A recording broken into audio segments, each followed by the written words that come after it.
Naitala sa Lipa City ang mahigit 30 insidente ng grass fire mula Enero hanggang ngayong Abril ayon sa BFP. Karaniwang dahilan nito mga upos ng sigarilyo at pagsisiga ng mga tuyong dahon. Ang detalye sa report ni Denise Abante.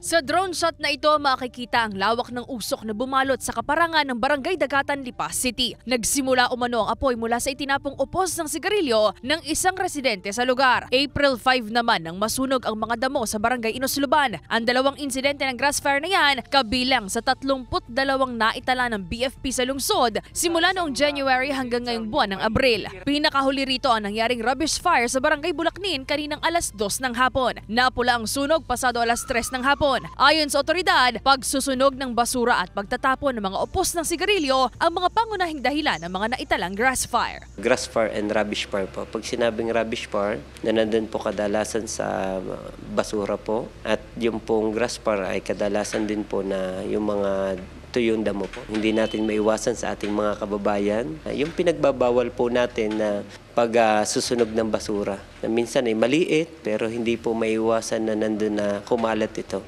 Kaingin.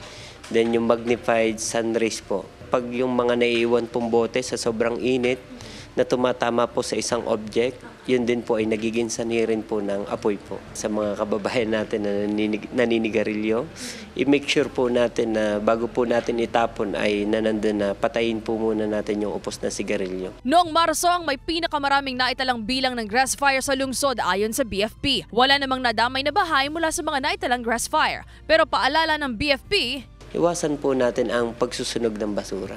Dahil ito po ay nakakasama sa ating ozone disco at isa rin po na nandun pinagbabawal po talaga siya. Ang atin pong mga basura, itapon po natin sa tamang tapunan na nandun kung maaari ay ibaon natin sa lupa. At yung ating mga upos na sigarilyo, paalala, minsan nakakasama ito, hindi lang po sa ating kalusugan, pati po sa ating mga kababayan na nandun na nagiging sanhi po na sunog. Ang aming paalala po, tawag po muna bago video po. At narito po kami, handang tumulong sa bawat isa po. Kasama si J.R. Manjares, Denise Abante, Balitang Southern Tagalog.